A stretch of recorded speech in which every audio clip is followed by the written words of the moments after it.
In the quiet suburb of Willow Creek, where maple trees lined the streets like old friends whispering secrets, Alexander Thompson stepped out of his sleek black SUV. The sun hung low in the sky, painting the world in soft golds and pinks. Alex was a man who commanded boardrooms with a single glance. His sharp jawline and confidence trademarking him as the CEO of Thompson Enterprises, a thriving tech firm that built the apps everyone used daily. But here, at home, he was just a dad. A single dad, carrying a backpack full of his 6-year-old son Jack's drawings and a lunchbox that still smelled faintly of peanut butter. The front door creaked open, and the familiar scent of fresh laundry and lemon polish greeted him. Emily Carter, his maid of 2 years, was in the kitchen, her dark hair tied back in a simple ponytail, humming a tune as she wiped down the counters. Emily was 28, with warm brown eyes that seemed to hold stories she never told, and a quiet grace that made the big house feel less empty. She had started working for Alex after her own life had taken a tumbly divorce papers,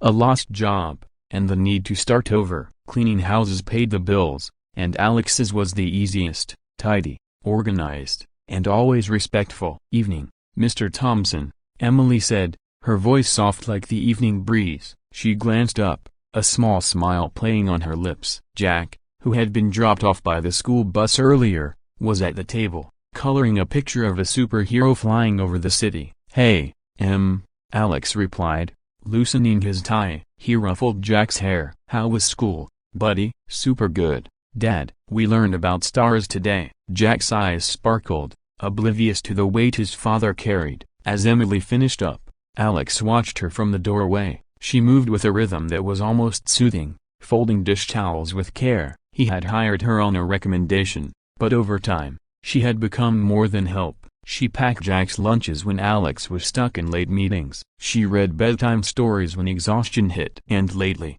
with the annual company gala approaching, a black tie event where investors mingled like sharks in a fancy pond, Alex needed her in a different way. The problem had been brewing for months. Alex's ex-wife, Sarah, had left 2 years ago, chasing dreams in New York that didn't include them. The divorce had been amicable on paper, but the whispers at work weren't. "Poor Alex, still single after all this time," they'd say in the break room. "No wonder he's so focused on work. He's lonely." It stung, especially now, with the gala where his biggest investor, old Mr. Hargrove, was expected. Hargrove was old school, the kind who believed in family values above all. A single dad CEO? It raised eyebrows. Alex needed to look stable, rooted. He needed a girlfriend, a fake one. That night, after tucking Jack in with a story about brave knights and hidden treasures, Alex found Emily in the laundry room, sorting socks. The house was still,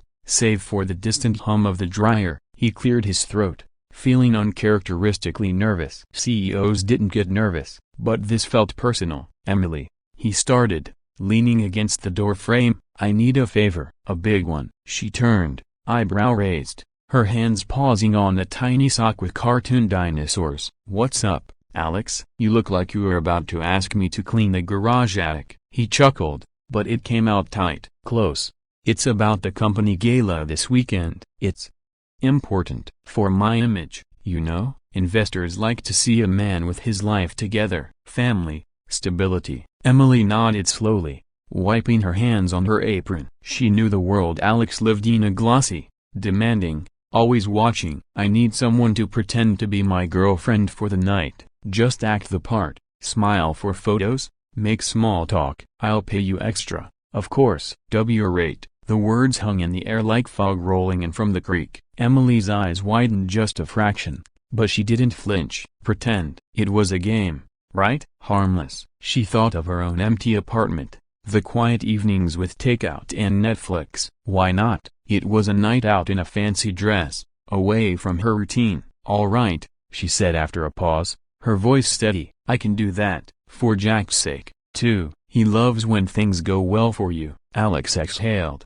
relief washing over him. "Thank you." You have no idea what this means. Little did he know, this simple agreement would unravel the careful walls he had built around his heart. The days leading to the gala passed in a gentle blur. Willow Creek woke each morning to birdsong and the soft patter of rain on leaves. Alex's office was a whirlwind of emails and calls, but at home, things felt different. Emily arrived earlier, helping Jack with homework while Alex reviewed contracts. They shared coffee in the mornings, black for him, with a splash of milk for her. Conversations flowed easier about Jack's latest obsession with space, or how Emily once dreamed of opening a small bookstore. On Friday evening, the dress arrived. Alex had it delivered, a simple navy gown that hugged her figure without trying too hard. Emily tried it on in the guest room, the mirror reflecting a version of herself she hadn't seen in years. Elegant, alive, she stepped out, and Alex,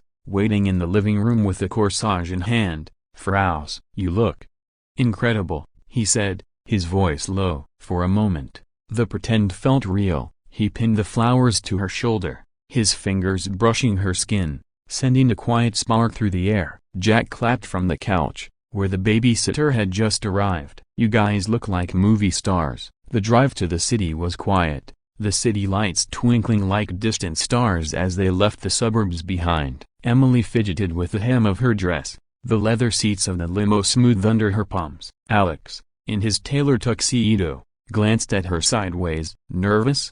he asked.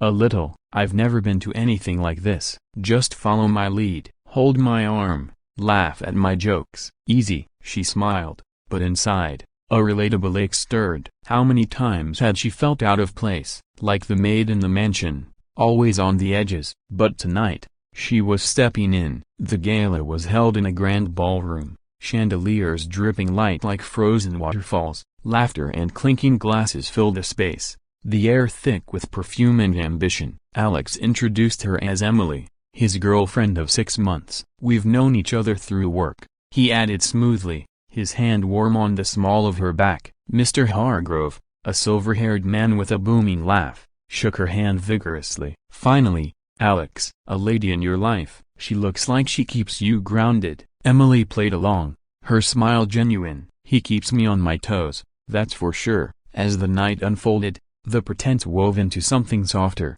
They danced to a slow waltz, the orchestra's strings pulling them close. Alex's hand on her waist felt steady, not staged. "You're doing great," he murmured into her ear, his breath warm. But then, the rising tension crept in, subtle as a shadow lengthening. Across the room, Sarah appeared, Alex's ex, on the arm of a new beau. She was elegance personified, her red dress a slash of fire. Their eyes met, and Sarah glided over, her smile sharp. "Alex, darling, and who's this?" Her gaze raked over Emily, dismissive. "Emily, my girlfriend," Alex said, his grip tightening slightly. Sarah's laugh tinkled like breaking glass. "Girlfriend? How quaint. After all we've been through, you bring a date to impress Hargrove." The words landed like a quiet storm. Emily felt the heat rise in her cheeks, the facade cracking. She was the maid, after all, not the real deal. Alex's jaw clenched,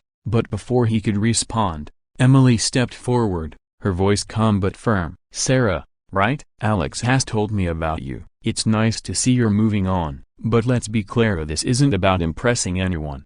It's about us." Now, Sarah blinked, caught off guard, and with a huff, turned away. The moment passed, but it lingered in Alex's eyes as he looked at Emily. Gratitude? Something more? They slipped out to the balcony for air, the city sprawling below like a sea of lights. The cool night breeze carried the faint scent of rain. Alex leaned on the railing, his shoulders relaxing. "That was impressive." "You didn't have to defend me like that." Emily shrugged, her heart pounding a little too fast. "It wasn't pretend, Alex." "Not entirely. You've been good to me, to Jack." "I meant it." He turned to her, the city lights reflecting in his eyes. "Emily, this started as a favor, but tonight, holding you, seeing you stand up like that, it's not fake for me anymore." The gentle twist settled in, soft as falling leaves. What began as a charade had bloomed into truth. Emily's breath caught. She had come to this job broken, piecing her life back together one clean counter at a time. But Alex, he had shown her kindness without strings. Jack's laughter had filled her days with light. And now, this man, a powerful, guarded, saw her. "I feel it too," she whispered. "But what about the complications? I'm your employee." He reached for her hand, his thumb tracing circles on her skin. "Then let's change that. No more pretending. Be my real girlfriend. Let me take you out, properly. Dinners, walks by the creek. Whatever this becomes." She searched his face, finding only honesty. The tension eased, replaced by a warm glow. Back inside, they rejoined the party, but now their touches lingered, their glances held secrets. The drive home was different, charged with possibility. Jack was asleep when they arrived, the babysitter slipping out with a knowing smile. In the quiet kitchen, under the soft light of the pendant lamp, Alex pulled Emily close. "Thank you," he said, his forehead against hers, "for more than the gala, for everything." Their first real kiss was slow, tentative, like the first raindrop before a shower. It tasted of champagne and unspoken dreams. Weeks turned to months in Willow Creek's gentle rhythm. Emily quit as maid, but stayed as partner, planning family picnics, attending school plays. Jack called her em, but the hugs said more. Alex's world, once all sharp edges and deadlines, softened. Boardroom victories felt sweeter with her by his side. Real this time. One crisp autumn evening, as leaves danced in the wind, Alex proposed by the creek. Not with fanfare, but with a simple ring and a promise. "You've stolen my heart, Emily, make it official." Tears in her eyes, she said yes. The ending wasn't fireworks, but a quiet certainty, the kind that builds homes, not just houses. In the end, love doesn't always roar in. Sometimes, it arrives disguised as a favor, unfolds in stolen moments, and stays, rooting deep like the willows by the water. If you're holding back from a chance that feels right, take it. Hearts aren't meant to pretend, they're meant to beat true.